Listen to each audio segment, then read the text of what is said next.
Shabbat Shalom, everyone. Yesterday, Cantor Roger and I were having lunch together, and he realized that I changed my phone.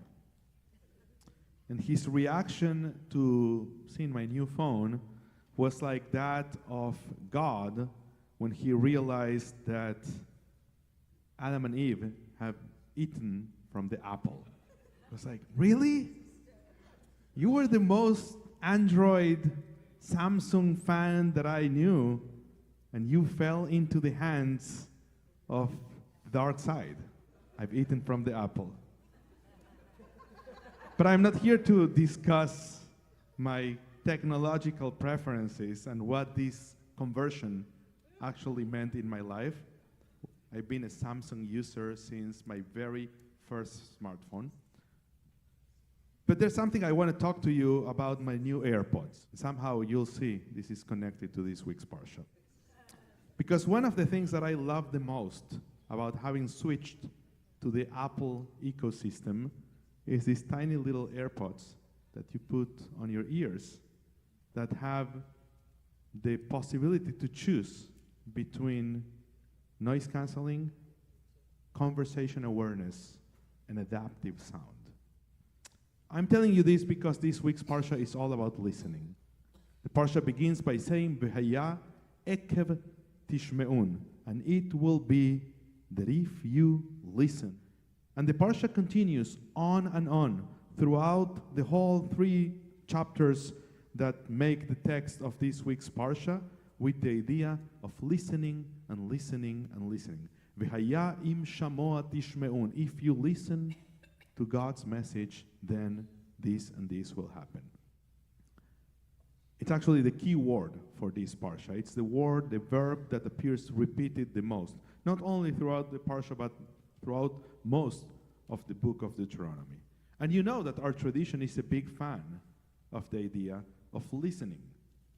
The central prayer of the Jewish people is called the Shema Israel. The Shema Israel means the hear, the listen, O Israel. Perhaps the first word that any Jew ever learns. When you're a little kid and your parents want to infuse you with Yiddishkeit, the first thing that they are going to teach you, they put you in bed and they whisper in your ears, Shema, listen. We are a tradition of listeners. And listening is a very challenging activity.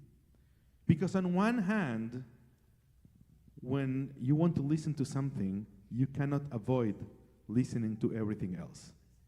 We can direct our sight, but it's very difficult to direct our ears.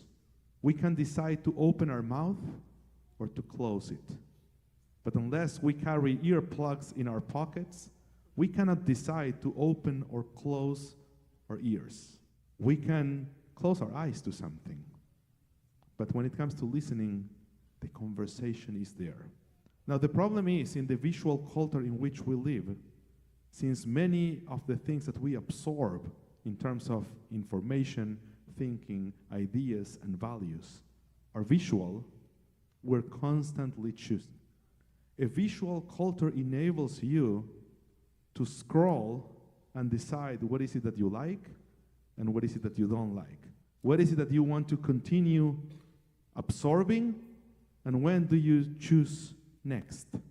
You swipe up, down, you scroll, depending on the app that you use, but you choose constantly. And the thing about the 21st century is that the more you choose, the more you get messages that you agree with. Because that's the way the algorithm works. And in that sense, we're being prevented from listening.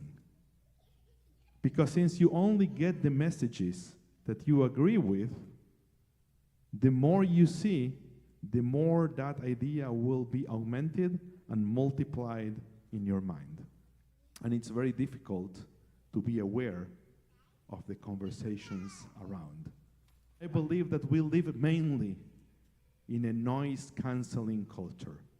We live mainly in a culture in which we put the AirPods in our ears and we only listen to what we want to listen and cancel all of the other voices around.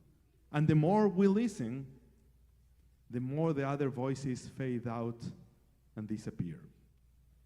But Judaism is calling us this week to open our ears and listen.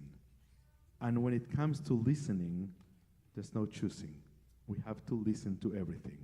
We have to switch the mode from noise canceling to conversation awareness to realize that there are other voices out there that are different to ours.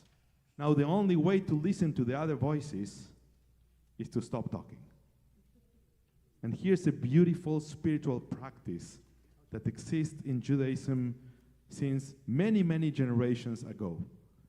The days leading up to the high holidays, and it's almost there, we are about to start the season, people do what they call ta'anit lashon, ta'anit dibur. People start having moments throughout the week in which they refrain from speaking, knowing that the less we speak, the more we will be able to listen to the other voices. I remember my great-grandmother of blessed memory had this practice of not speaking throughout the whole day of Yom Kippur. In addition to not eating and not drinking and not wearing leather shoes and all that, she wouldn't speak for 25 hours. I have friends, I have relatives who go to these silent retreats for days and even for weeks. And they say it is life-changing. Imagine what would happen if you made some silence within you so that you can be open to listening to the other voices. You know, as opposed to what many people believe, Judaism takes astrology very seriously. And we are about to enter the constellation of Moznaim. Okay, in Spanish, we call it Libra. Okay, it's the same in English. This season, this zodiac sign that begins next week, and the sign is a scale, Moznaim. Moznaim in Hebrew means scale, but it comes from the word izun, that means balance, which in turn comes from the word ozen, that means ear. The more you listen, the more balanced you will be. There's no way of having a balanced perspective on anything if you don't listen to others. Many of the things that we are suffering from in this day and age have to do with the fact that there's no dialogue. There's one monologue responding to another monologue. So in that spirit of trying to lower our own voice so that we make room for the voices of others and we can hear the narratives of other peoples, I want to invite you in these coming weeks to try to be open to other ideas. You know, some people tell me, I don't read that newspaper because they hate us. So I want to invite you to read that newspaper so that you can try to understand, not to change your mind, not to change your ideas or to change your perspective, to try to understand the other. And I'm not talking here about the other who hates you. I'm talking here about the other who is different. Of course, with someone who hates you and wants to annihilate, there's probably no conversation possible. But with someone who has different ideas and different perspectives, maybe there's something to learn from. Maybe there's a dialogue that is possible. I'm going to give you an example of my own past week. I spent a couple of hours listening to the speeches that are being offered by the relatives of the hostages at the squares in Tel Aviv every Saturday night. And I must tell you, it's very different to what I thought. It's very different to my own perspectives and ideas. And it made me reflect. It's a voice that I believe is worth being heard more here in America than what it is. Because we tend to think, because we follow certain influencers, a certain account in social media, we all follow the same people, by the way. That's why we are here tonight. You wouldn't go to a synagogue where the people don't follow the same accounts that you follow. And we all tend to think that our brothers and sisters in Israel had one view, and that they all think the same. and that view is the same as ours. Have bad news. Try to make the effort. Try to listen to Israeli media. If you speak Hebrew, even better. You don't need a translator, you don't need subtitles. And if not, there's a lot in English online. Try to read the newspaper that you don't read. And try to understand why other people think differently.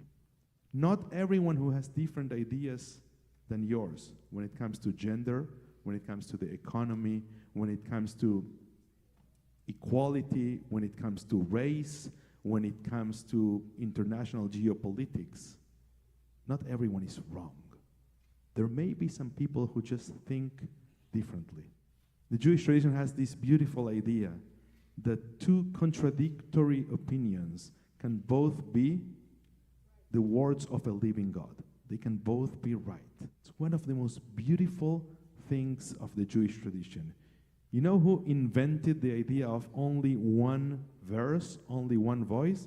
Who are the inventors of universities? The Greek.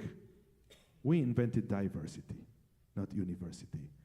We are the people of dialogue and conversation, not of monologues and statements. So in these days that we are slowly entering the season of return and repentance, with the Parsha that encourage us to listen, I want to encourage you to make of the coming season a season not of saying, not of speaking, but a season of listening.